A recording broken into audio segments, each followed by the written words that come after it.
it's time to sit back and relax with your favorite drink. And listen.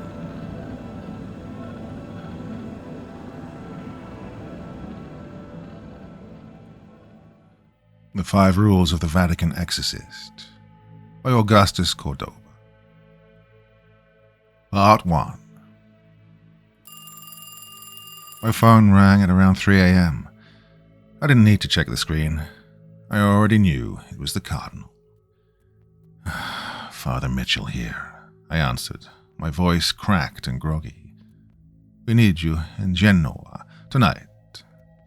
That was all. No apology, no explanation, just a location and a ticking clock. Well, that was his way.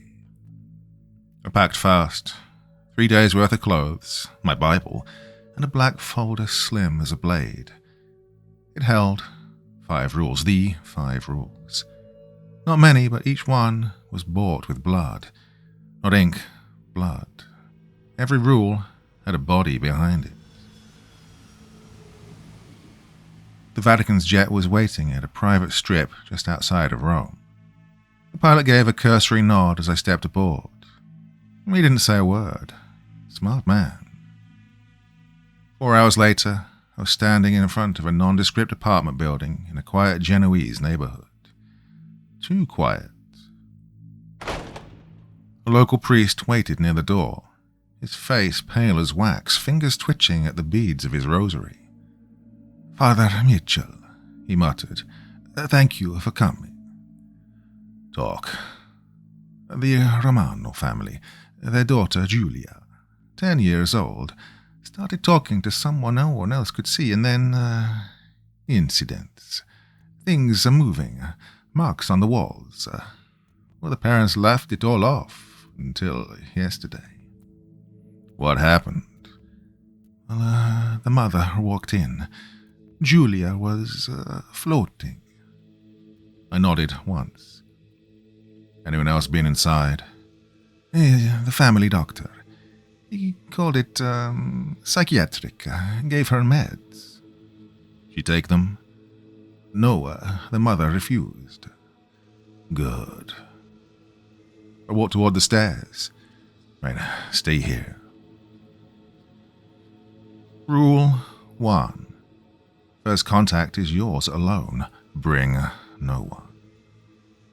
First encounter with a potentially possessed or afflicted individual must be conducted alone. No assistants, no watchers, no holy witnesses, just you. Not because it's safer for you, but because it's safer for them. Entities test the edges of presence and perception. They react violently, or manipulatively, to unfamiliar energies in the room. If someone else is there, it will know which one of you breaks first, and it will use that break like a lever. What waits inside feeds off eyes and fear. You give it both, and it grows. The mother opened the door before I even knocked, like she'd been standing there waiting. Her eyes were raw, red-rimmed, hair tied back in a frantic ponytail. Father Mitchell, she breathed. I gave a short nod. Where is she? Her bedroom. She hasn't left it since yesterday. The air was colder inside. Not freezing, just wrong. I opened the folder. Rule 2. You watch before you speak. 60 minutes, no less. When you arrive, do nothing but observe for the first full hour. Let them talk. Let them twitch. Let them try. You're there to listen to the lies it tells with its body, its silences, and its stolen voice. Don't announce yourself. Don't introduce your mission, not yet. The moment you speak, the game begins. So wait. Time it. Learn the pattern. You're not a hunting person. You're stalking a predator that knows how to pretend to be one. I need to see her, I said, but I won't talk to her. Now, don't say my name. Don't tell her why I'm here. The mother led me down a narrow hallway. Well, the place was neat, lived in. Photos of smiling faces, old holidays. Julia was there in all of them, grinning, wholesome. We stopped at a closed door. Crayon letters on white paper. "Keep out." "Julia," the mother said softly, "there's someone here to see you." Nothing. She opened the door. The room looked like any little girl's room. Pink walls, shelves of toys, a desk stacked with school books. Julia sat cross-legged on the bed, eyes locked on a blank wall. Pajamas with smiling cartoon things I didn't recognize. She didn't move. Not a twitch. No shifting, no blinking, just stillness. Wrong stillness. "This is a friend," her mother whispered. Julia didn't react. "I'll give you two, No," I said sharply. "Stay." Rule 3. Never be alone in a closed room with the affected. If a door locks behind you, open it. If a window shuts, unseal it. Always have a line of light to air, to witness. Because if you're alone in a sealed space, you're not just in danger, you're already compromised. The possessed will speak in the voice of a child, a lover, a dead parent. It will crawl into your thoughts if given silence and shadows. A locked room is its sanctuary, not yours. Don't give it that ground. Well, the mother hesitated, confused, but she stayed. I dragged a chair from the desk and sat.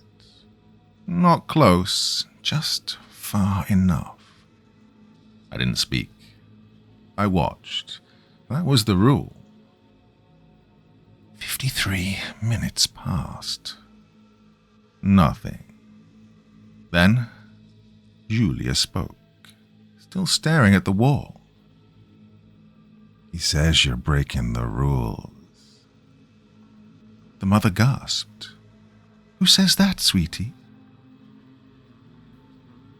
I raised a hand, sharp, silent, cutting the mother off before she could speak again. Rule 4 rang in my skull like a gunshot. When it speaks of the rules, shut up and listen. If the entity acknowledges the rules, your rules, do not question it, do not debate, do not correct. It should not know them. If it does, you've already lost ground.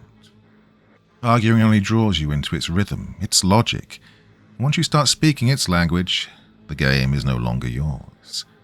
Acknowledgement of the rules is a tell. Note it, but keep your mouth shut. Julia's voice was a whisper soaked in shadow. "He says you weren't invited properly." I pulled the notepad from my coat pocket and scribbled a single line, handed it to the mother. She read it, her eyes flicking over the words, and then met mine with a small nod. She turned back to the girl, voice trembling but steady. "Julia, I invite this man into our home to help us." Julia's head moved, slow, unnatural, until her gaze hovered just between us, not on us, through us. "He, accepts." I checked my watch. Yes, 7 minutes left. Observation only. So I waited. When the final second ticked down, I finally spoke. "My name is Father Mitchell. I'm here because your parents are worried about you." Her eyes locked onto mine with a predator's focus. "They should be worried about themselves." Why's that?" "'Cause they broke the agreement." I nodded like it was gospel. Rule 5. Show no doubt, ever. Speak like a man with God's hand on his shoulder, even when you feel like a lamb among wolves. Entities smell doubt like blood in the water. is not just fear, it's an invitation. A single flicker of uncertainty, a moment of confusion, and it will find you. Your silence, your posture, your eyes, all must say, I already know. Bluff if you must, but never let it see that you're guessing. Doubt is a crack, and cracks let it in. What agreement? The one they made before I was born. The mother flinched, shaking her head like she could shake away the words. No, Julia, we never made any. Then came the smile. Not a child's smile, a predator's grin. Something old hiding behind new skin. You promised to give something back after 10 years. Time's up. I turned to the mother. Could you get us some water? She left without a word. I leaned closer, keeping a strict 3-foot distance. Rule 3 was not optional. Look, I know you're not Julia, I said, voice low, steel wrapped in silk. The girl tilted her head, all curiosity and teeth. Then who am I? That's what I'm here to find out. She laughed, the sound of something that remembered screaming. The others were more fun. They played games. What others? The ones before you. They all failed. Rule 4 screamed in my ears. I didn't flinch, didn't blink, just nodded. How long have you been with Julia? Since before she had a name. The mother came back, handed me the water. I didn't drink. Mrs. Romano, I said, standing, voice now for the living. I need to speak with you and your husband in private. In the living room, I sat across from both of them. The father had just come in, still in uniform, reeking of night shifts and stress. Has Julia ever had imaginary friends? No, the father answered. She's always been practical, grounded. Any interest in the occult, horror movies, Ouija boards? They both shook their heads. Mental illness in the family? No, the mother said, fierce and final. This isn't in her head. This thing, it's not her. Look, your daughter is still in there, I said. But something else came with her. And it's not leaving on its own. They didn't hesitate when I said I needed to stay. Offered the sofa like it was sacred ground. That night, after the lights dimmed and the house went quiet, I sat in the dark with only my rules for company. All 5 committed to memory, but reread anyway. Ritual. Armor, I guess. Rule 1. Never bring others with you on first contact. What waits inside feeds on attention, on fear. Rule 2. Observe for 1 hour before speaking. Rule 3. Never remain alone with the affected in an enclosed space. Rule 4. When it mentions rules, do not question, do not argue. Rule 5. Act as though you understand everything it says. Doubt feeds it. Simple rules, hard-earned, paid for in blood. Part 2. Then came the sound. A creak. A breath not mine. Julia stood in the hallway watching. I rose, slow, deliberate, and stepped back toward the kitchen, out of the living room, out of the trap. She smiled, eyes glinting like wet stone. You're different from the others. What others? I asked, voice flat. They all wanted to drive me out, but you're just watching. I'm patient. It won't work. Your patience. I've waited longer than you've been alive. I said nothing. She stepped closer, and the air shifted. Do you want to know what happened to the others who tried to help me? I remembered Rule 5. Stayed silent for a beat, and then nodded. They failed. She grinned. Because they didn't follow the rules. A flicker of something passed across her face. Surprise maybe, but it died quickly. You know more than the others, she said. Hey, why this family? I asked. Julia's mouth curled into that same unnatural smile. Because they invited me. How? They made a wish, she whispered, voice like wind sliding over broken glass. 10 years ago, they couldn't have children, so they wished for a daughter, no matter the cost. And the cost was, you. She nodded, slow and deliberate. I keep my agreements. Now it's their turn. What do you want from them? Her features shifted at this. Older now. Something ancient lurking beneath the skin. A simple trade. I gave them 10 years with a child. Now I get 10 years with a body. I didn't flinch at this. That won't happen.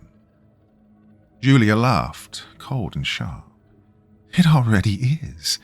Every day there's less of her and more of me. Soon there won't be anything left of Julia at all. Why tell me this? She stepped just close enough in. Because it's more fun when you fight it. The others did. I liked watching them fail. Go back to bed, Julia, I said, my voice steel. She locked eyes with me, a long, dead stare, then turned and walked away. Well, I didn't sleep that night. Sleep was a luxury I stopped trusting years ago. Instead, I prepared. From my bag, I drew the old wooden box. The tools inside hadn't failed me yet. Blessed salt, holy water, a silver crucifix worn, smooth with use, and a vial of anointing oil. Tomorrow, the real work would begin. Identification, the most dangerous part of any encounter, because to name it, you have to draw it out, and these things never come quietly. At dawn, I made coffee in the Romano kitchen. Mrs. Romano joined me, her face pale and hollow. She hadn't slept either. How many others have tried to help Julia? I asked. She didn't answer right away, and then said, 3 priests. Each one stayed a day or 2 and then left.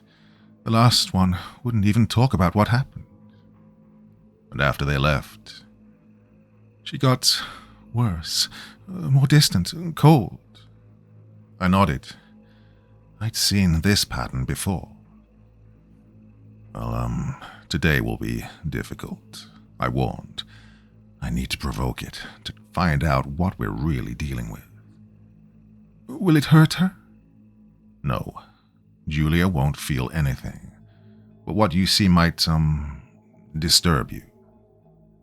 She gripped her coffee cup tighter. I just want my daughter back. I placed my hand over hers then. Well, that's why I'm here. The sun climbed in the sky, dragging daylight through the blinds like a reluctant hope. I hadn't slept, didn't need to. The entity would be weaker now. Daylight never kills these things, but it makes them blink. The parents were in the kitchen when I came back from a quick shower. Mr. Romano were called in sick. His wife stirred eggs that no one would eat. She's still asleep, she said. Good, I replied. We need to talk before she wakes up. They sat across from me like prisoners waiting on a sentence, hands locked together, knuckles white. Right, I need everything, I said, especially the birth. Anything unusual? They exchanged a look then. Something silent passed between them. We had trouble, Mrs. Romano began. 5 years, 3 miscarriages. Mr. Romano picked it up then. We tried everything. Fertility clinics, diets, doctors, even a spring in Greece. People said it had healing properties. Nothing worked. Then what? Mrs. Romano lowered her eyes. My sister, she knew someone, a woman. I didn't say a word, because I already knew where this was going. A healer, she called herself, living on the edge of the city in a rotting old house, wrapped in vines and silence. My sister said she helped a friend get pregnant after years of failure. Did you make any promises to her? I asked. Mrs. Romano looked puzzled. We paid her. It wasn't cheap. Nothing else? No vows? No spoken agreements? No, Mr. Romano answered, but something had shifted in his face. A memory resurfacing. Wait, she did say something, odd, just before we left. What did she say? Exactly, word for word. She said, the child belongs to both worlds for 10 years, and then a choice must be made. We thought it was just a mystic babble. 3 months later, I was pregnant, Mrs. Romano added quietly. I nodded slowly. The pattern was becoming clearer. Her name?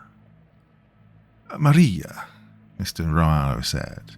But she disappeared years ago, after Julia was born. We went back to thank her. The house was abandoned. I wrote the name down. The Vatican archives would have something on this. They always did. Okay, tell me about the pregnancy. It was perfect, Mrs. Romano said, and I could see the grief bleeding behind her eyes. After all those miscarriages, no sickness, no pain. Even the birth. 4 hours, no complications. The nurses said Julia was the calmest baby they'd ever seen. Too calm? Mrs. Romano blinked. Yes, she hardly ever cried. The doctor thought it was strange. Right. Another box ticked. I'd seen this before, too many times. One more question. Did Julia ever speak of another place, another home?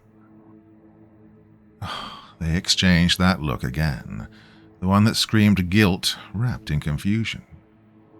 When she was 3, Mr. Romano said slowly, she used to talk about her other house. We thought it was just a phrase, imaginary play. What did she say about it? That it was big, dark, full of friends, and sometimes she went there while she slept. I closed my notebook then. Right, that helps. What's happening to our daughter? Mrs. Romano asked, voice trembling. A crash then tore through the hallway before I could answer. We ran. Julia stood on her bed, arms stretched high. Her bookshelf lay toppled over, books scattered like fallen soldiers. He's lying to you, she said to her parents. Her eyes never met mine at this point. He can't help me. No one can. I stepped forward slowly, keeping the parents close. Rule 3, never face it alone. Good morning, Julia, I said. Or should I call you by your real name? She looked at me, eyes colder than any child should own. You don't know my name. Not yet, but I will. And she leapt from her bed, smooth, predatory. They all thought that too. I turned to her parents. Look, I need you just outside. Door open. Do not leave. Mrs. Romano hesitated. But your rule. You'll be in the hallway. Close enough. I need to speak to it alone. They slipped out of the room then. I watched their shadows on the floor. Still visible, still safe. I turned back to the thing wearing Julia's skin. They're not your real parents, are they? She tilted her head. What makes you say that? Because you didn't choose them. Maria did. She found two broken people and dressed up damnation as a miracle. Ah, a flicker. She remembered. She made them an offer. 10 years of a child they could never truly keep. She made them an offer, didn't she? 10 years of a child they could never truly keep. Very good, Father, Julia said, her voice lower now, rougher. Something crawling beneath the words. But knowing the terms won't help you. What's the price? After 10 years, the girl returns to where she belongs, and I stay. Possession. She smiled, a mouth full of secrets. Oh, such an ugly word. I prefer exchange. And if I stop this exchange? You can't. They agreed, and all bargains must be honored. They didn't understand what they were agreeing to. Ignorance doesn't void a contract. This isn't a contract. It's a trap. Julia laughed, and it wasn't a child's laugh. It never had been. Call it what you want. 9 priests tried before you. 9 failed. I narrowed my eyes. Mrs. Romano only mentioned 3. She doesn't know about the others.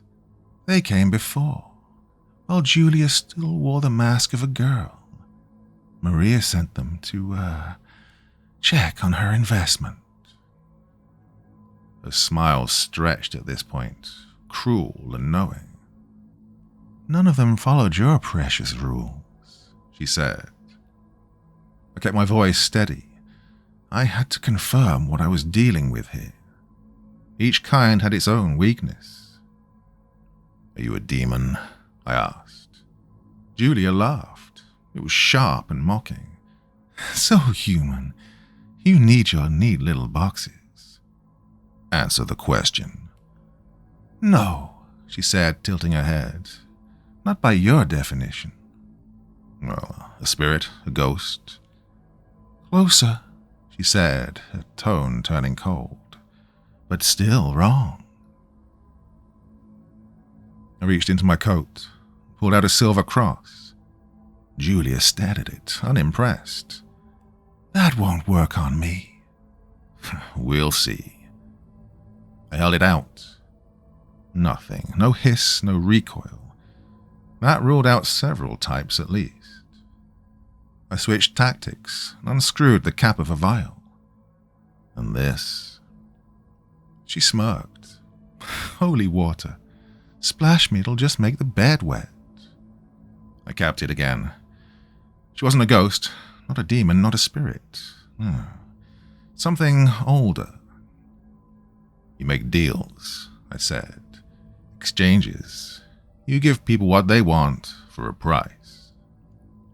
Her eyes glittered like a knife in moonlight. Everyone wants what they can't have, and I provide solutions. And Maria is your agent? Maria Eleanor Sophia, she said, voice like cracked ice. She's had many names, many lifetimes.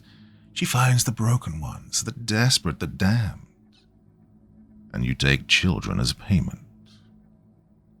Children are vessels, she whispered, running her hands down the sides of her body. Pure, unshaped. This one was molded for me. 10 years of growing, a perfect fit.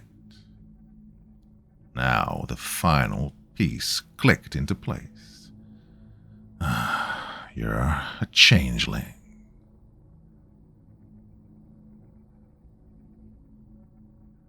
Part 3. Julia's expression hardened. That's one of your words. Folklore gets it wrong. The swab doesn't happen at birth. It happens later, after the deal. The Romanos never agreed to that. They did. A child of both worlds for 10 years. Then a choice must be made. Those were the terms, that was the deal. But they didn't understand. Not my problem. God, I'd had enough. Changelings could be bound. Not killed, not easily, but they could be held. I reached into my jacket and drew out a small cloth bag. Her eyes narrowed at this. What's that? Something to help Julia. I opened it, revealing a fistful of small iron nails. She hissed and backed away. Iron didn't harm her. It trapped her. Put those away. You know I can't. Then I stepped forward. You'll hurt the girl. Julia will be fine. You're the one who should worry. I dropped the nails in a tight circle around her. They hit the wood like a death knell. She screamed. No, not Julia's scream. This was older, primal, and just plain wrong. Then the parents burst into the room. What are you doing? Mrs. Romano shouted. Helping, I said, holding my ground. Don't break the circle. Julia collapsed, clutching her stomach, tears streaming down her face. Mom, Dad, he's hurting me. And Mr. Romano started forward, but I blocked him. That's not Julia. It's trying to get out. Please, Julia sobbed, her voice breaking. He's gonna kill me. Mrs. Romano shoved past me before I could stop her. Oh, my baby. No, wait, I shouted. Too late. She crossed the circle, kicked several nails out of place. And just like that, the sobbing stopped. Julia's face twisted into something cruel. Her grin cut like wire. She seized her mother's wrist. Thank you, she said, and the voice was deep again. Adult, cold. Mrs. Romano tried to pull away, but couldn't. Julia, you're hurting me. Julia's not here right now, said the thing inside her, but I can leave a message. I moved fast, crossed the threshold. Rule 3 shattered, never be alone with the entity. But I was already in the fire, and there was no turning back. I grabbed Julia from behind, yanking her away from her mother with all the force I could muster. Iron and salt, I barked at Mr. Romano. Get the salt from my bag. Julia writhed in my grip. Her strength was just wrong. It was twisted and unnatural.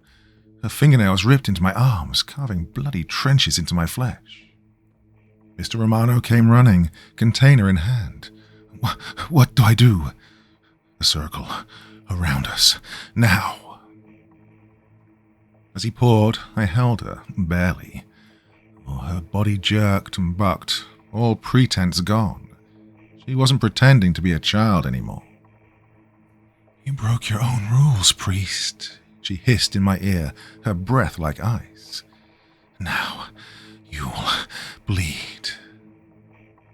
My skin burned where her hands clung to me, a fire that came from somewhere older than hell. I nearly let go, but I didn't. The circle, I shouted.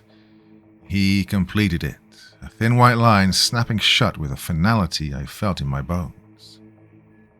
Julia went limp. Just like that. I lowered her to the floor, careful to keep her inside the ring. She lay still, her eyes shut, shallow breath rasping in and out. Mrs. Romano hovered in the doorway, her voice cracking. What did you do to her? Trapped it, I said, panting. The changeling can't reach inside the iron and salt. Not right now. Changeling, Mr. Romano repeated. Ancient thing. Makes deals, steals lives. It's been nesting in your daughter for 10 years. Tomorrow's her birthday. Mrs. Romano's voice dropped to a whisper. Tomorrow? Yeah, that's why it's moving now, I said. The agreement's almost up. At midnight it takes full control. Unless we stop it. Mr. Romano's jaw clenched. What do we do? A ritual. A severance. It won't be easy to watch. Will it hurt Julia? Mrs. Romano asked. She won't feel a thing, but the thing inside her will. Oh, it will scream, lie, beg, fight.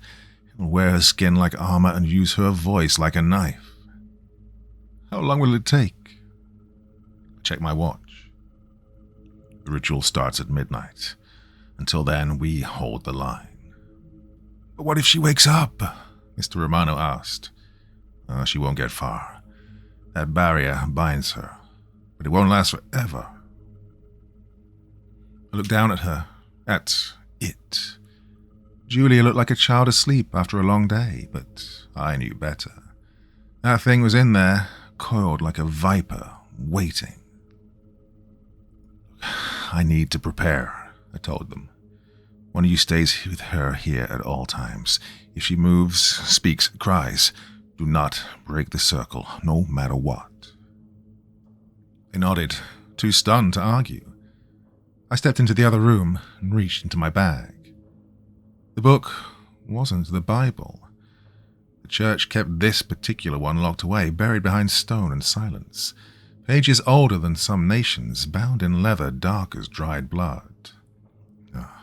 This was the book for when prayers weren't enough. I found the page, the ritual of severance, meant for parasites, the old kind, the kind that wore faces and smiled.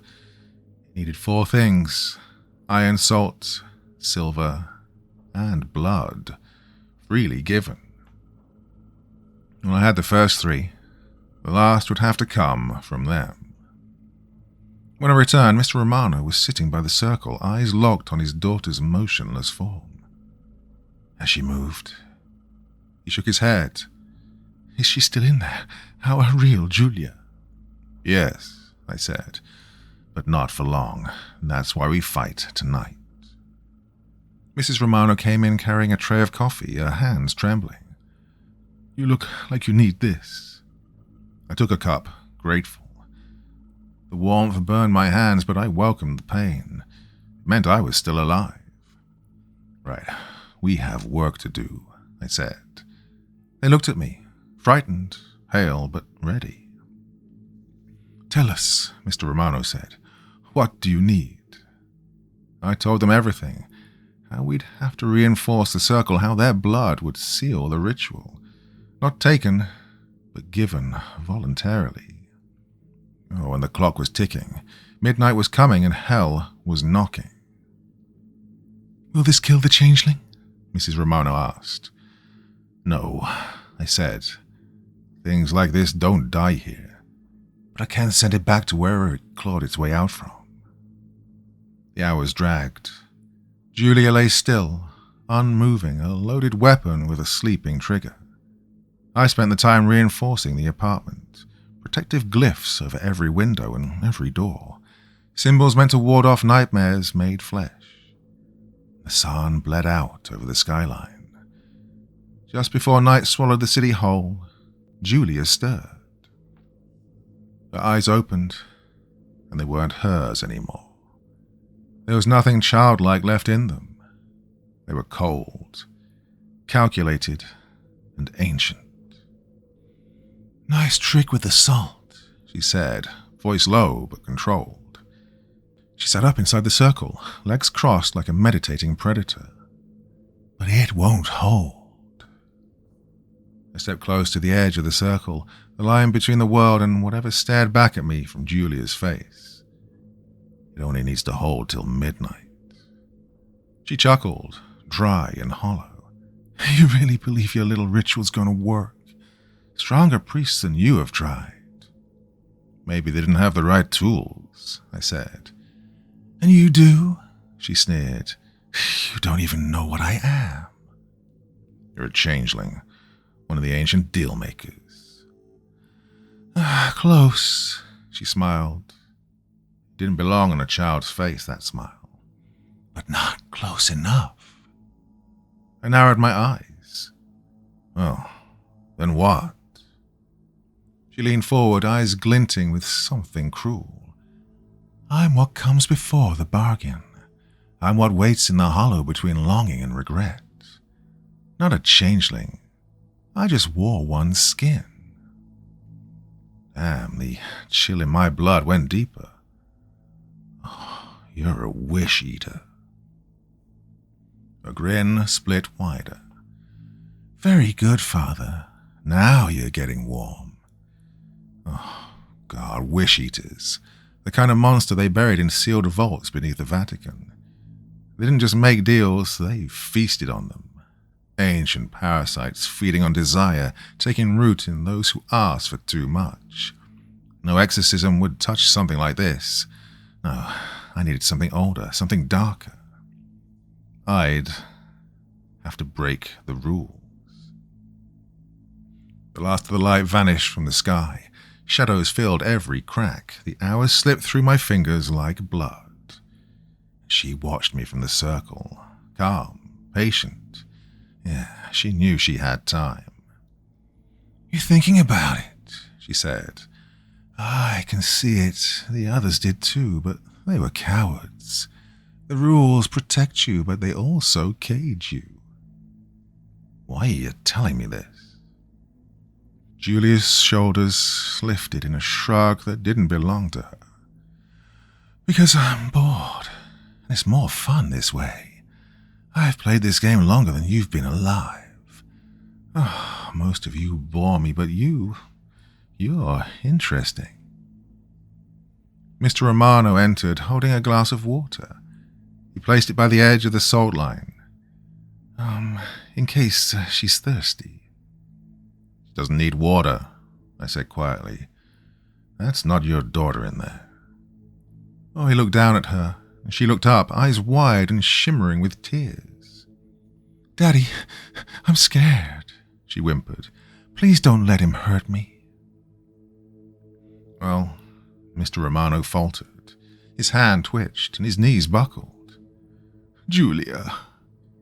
I grabbed his arm. It's not her. It's lying. That's what it does. The thing twisted Julia's voice then, coating it in honey. He's hurting me, Daddy. He's going to send me away forever. Don't listen, I barked. But Mr. Romano pulled from my grip. What if you're wrong? What if you're hurting my little girl? And there it was. The seed of doubt. God, it always came to this. It turned the family first, made them question, made them choose. Oh, Pietro. Mrs. Romano's voice rang from the doorway. Remember what she was like yesterday. That wasn't Julia. The thing inside Julia dropped the act then. Her smile vanished and her eyes sharpened to razors. You should listen to your husband, Marianne, it said coldly. He's the one trying to save your daughter. I turned to Mr. Romano. We need to talk. Now. Out in the hallway, I told him everything. No more games, no more softened edges. We needed to know the truth, every brutal inch of it. The entity is a wish-eater. It feeds on desperation like a leech on blood. It gave you what you begged for, a child. But the cost was Julia. So Julia was never real? Pietro's voice cracked, barely holding it together. She's real, I said, but not untouched. The wish-eater didn't just give you a child, it embedded part of itself in her. A seed, and it's been festering inside her for a decade. Tomorrow, on her birthday, it takes full control. His face crumpled. And your ritual, can it save her? I didn't answer right away, and the silence said enough. The ritual I prepared won't touch a wish eater. I need something stronger. What's stronger than that? I pulled out my black folder, thick, worn at the edges, smelling faintly of ash and holy oil. These rules were written to keep us alive, but sometimes surviving means breaking them. Which rules? I pointed to Rule 3. Never remain alone with the possessed in an enclosed space. Look, I need to be alone with it. No eyes, no hearts it can twist, just me and the monster. That's suicide, Mariana said, stepping into the hallway, her voice tight with fear. It's the only way. Otherwise it'll play you like a fiddle, and I'll lose. What about the others? Pietro asked. Rule 5, I said, tapping the page. Always act like you understand what it's saying. It's doubt that feeds it. But I won't pretend. I'm going to do the opposite. I'm going to confuse it, make it doubt itself. They shared a look. Not hope, just the dull recognition that this was their last hand to play. You've done this before? Mariana asked. No, I said, but 9 priests have failed doing it by the book. That all ends tonight. Pietro nodded slowly. What do you need from us? Leave. 11:30 sharp. Go to the church down the street and pray. Don't come back until after midnight, no matter what you hear. Anna flinched. What if you're wrong? Then you'll hear nothing at all. They agreed, hesitantly, fear clinging to them like smoke.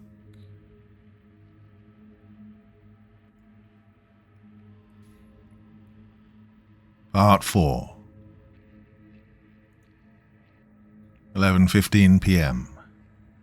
I gather the tools, salt, iron nails, a silver crucifix, and a blade, small, sharp, personal.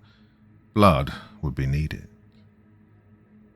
11:25 p.m. I built the fire high. Now, heat won't kill a wish-eater, but it makes it nervous. At 11:30 p.m. they left. Pietro looked back once. Julia, no, the thing, waved her tiny hand, grinning like a jackal in a doll's dress. I wrapped Julia, still within the salt circle, in a blanket, careful not to break the line, hauled her into the living room and set her near the fire. Just you and me now, priest, it said, breaking your precious little rules. I widened the salt ring, doubled the iron nails. Oh, won't hold me past midnight, it said. It doesn't have to. I pulled a chair to the edge of the circle and sat, alone, enclosed. Rule 3, well and truly shattered. What now? It sneered. Going to bore me to death with sermons? It laughed then, sharp and ugly. The Vatican must be scraping the bottom of the barrel. I didn't speak, just opened my notebook to a blank page and started writing. What's that? It asked. The mocking edge in its voice had dulled. New rules. New? It laughed again, louder this time, but it was forced. You can't change the rules in the middle of the game. Why not? I asked, not looking up. You do. Silence. For the first time, it hesitated. You're not playing by the rules of a wish-eater. No, I said, still writing, because you're not playing fair either. Real wish-eaters don't possess. They manipulate from the shadows. Its smile twitched then and slipped. You don't know what you're talking about. Oh, I do, I said. And more importantly, so do you. I looked up from my writing, my voice steady and cold. You claimed you were a changeling, then a wish-eater, but you're neither, are you? I am what I say I am, he growled. Oh, I shook my head, eyes locked on its borrowed face. No, you're not. You're something else, something that wears masks and feeds on the blind. The fire threw sharp shadows across Julia's face as the thing inside her scowled. Does it matter what I am? It spat. I'll still take the girl at midnight. Names have power, I said, pen still scratching across the page. A true name gives you leverage, control. You don't know my name, it hissed. I'm working on it. The ink bled black under my hand. Let's see. You make deals. You target desperate parents. You use agents like Maria. You favor young girls as vessels. Its grin twitched and cracked. It hadn't expected this. Stop that, it barked. I didn't. 10-year bargains, a deadline, a price. I said stop. The thing tried to rise, but the salt held it fast. Yeah, you're bound by agreement, I said, tone sharper now. That makes you one of the Covenant breed. Yeah, that narrows it down. The clock on the wall ticked, loud as a heartbeat. It was 11:45, 15 minutes to midnight. I set the pen down, my eyes finding Julia's, finding it. Yeah, you're a Pactus Vorax. Oh, the name struck like a blade, and the thing recoiled. How did you... Vatican archives, I cut in. 2,000 years of blood-soaked records. The Pactus Vorax doesn't take souls. It devours promises, poses as changelings, wish-eaters, demons of the crossroads. But it's always you underneath, isn't it? His voice dropped now, low and guttural. Knowing my name means nothing. No, I agreed, but it tells me where to hurt you. I stood, circling the salt line like a predator now. Pactus Vorax can't break a direct promise. Can't cross salt mixed with the blood of the bound. It must show its true face when confronted with its own terms. You're bluffing, it snarled, but I heard it, the break in its breath. Fear. 11:50 now. 10 minutes left. I drew the blade from my pocket, dragging it across my palm, and the blood dripped into the salt. This isn't the ceiling blood. That has to come from the Romanos. Then you failed, it snapped, voice regaining venom now. They're not here. No, I said, but I have something better. I reached into my satchel and pulled out a folded document. While you were trapped, they signed this. I unfolded the paper. Formal, legal, and final. A revocation, nullifying any pact made with Maria or any entity she represented. It won't work, the thing said, but doubt had clawed at its words. You mentioned the clause yourself, I said, stepping closer. A child born of two worlds, 10 years, and then a choice. You assumed you got to choose, but nowhere does the agreement say who makes that choice. The entity's eyes widened, flickering like black coals in Julia's skull. No. They chose, I said. They chose to keep their daughter. That's not how this works, it roared, Julia's voice warping into something ancient and rotted. And show me where it says otherwise. 11:55, 5 minutes left. It started to tremble, searching the invisible lines of the pact for a crack, a loophole, anything. They wished for her. They loved her. 10 years they paid in blood, fear, and sleepless nights. That was the cost. This is a trick, it screeched. The Vatican has no power over this. No, I agreed, but I'm not acting for the Vatican tonight. Then I stepped inside the line. I'm their representative, and they've made their choice. 11:59. 1 minute. The thing inside Julia began to thrash, rage, and panic, twisting her limbs like wire. "You can't do this. She's mine." "No," I said. "She belongs to her parents. Oh, and to herself." The grandfather clock began to chime. Midnight. The entity screamed an inhuman howl that splintered the air. Julia's body arched, her fingers clawing at the air. "By the terms of the agreement," I said, my voice rising to meet the storm, "I bind you to your word. 10 years are up. The choice has been made. You have no claim."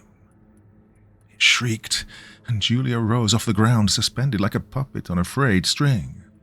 "No, you tricked me."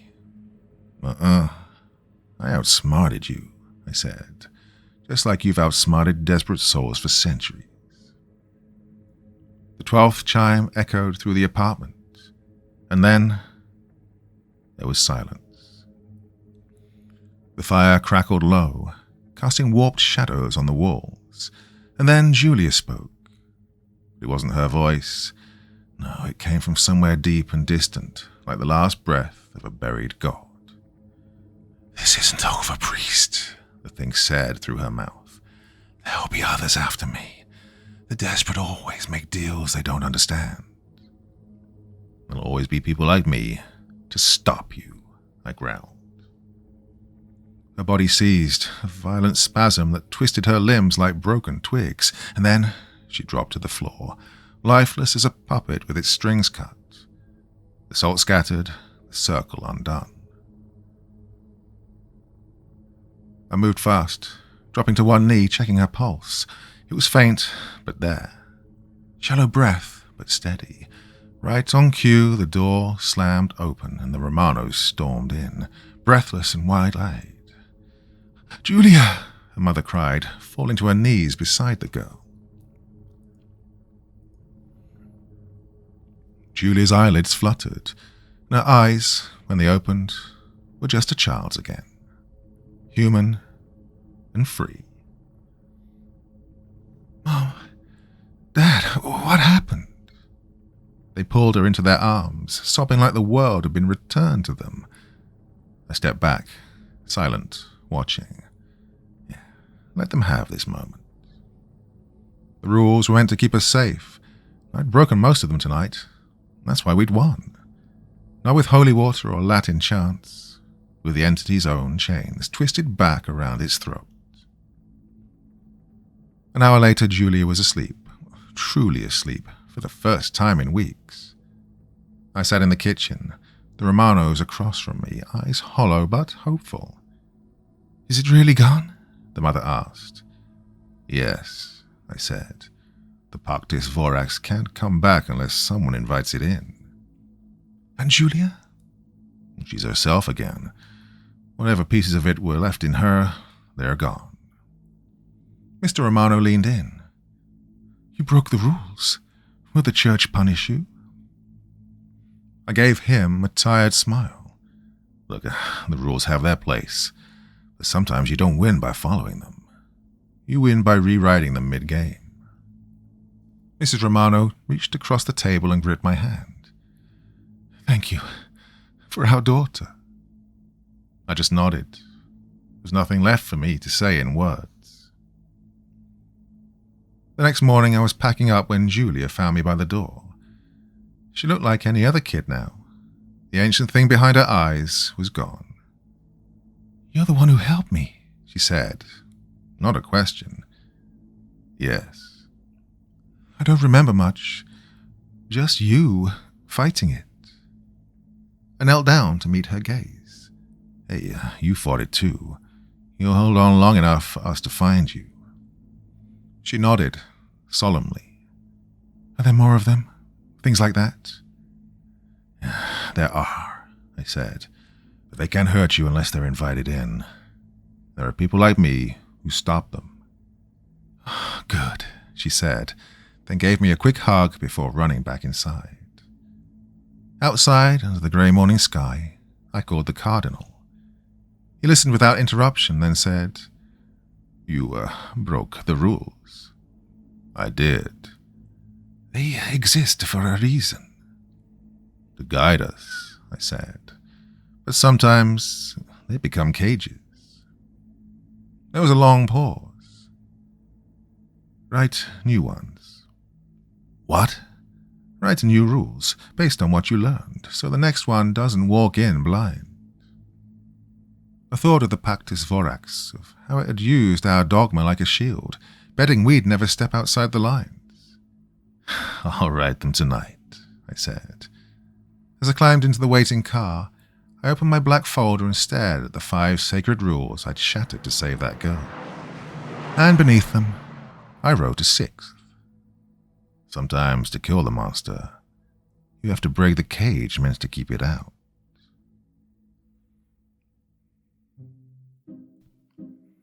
You know what, sometimes I get stories sent to me by email, and it's always a bit of a thrill, to be honest, because that tends to be where a lot of my best ever stories come from. So thank you there to Augustus Cordoba. That was a thrilling, amazing, wonderful story, and I hope it all did exactly what you wanted it to do.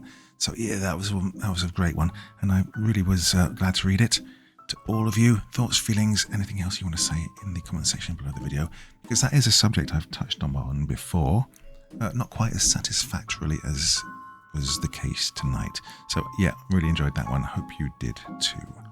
Well, that's it. And as you know, I'm going through a little bit of a personal crisis now.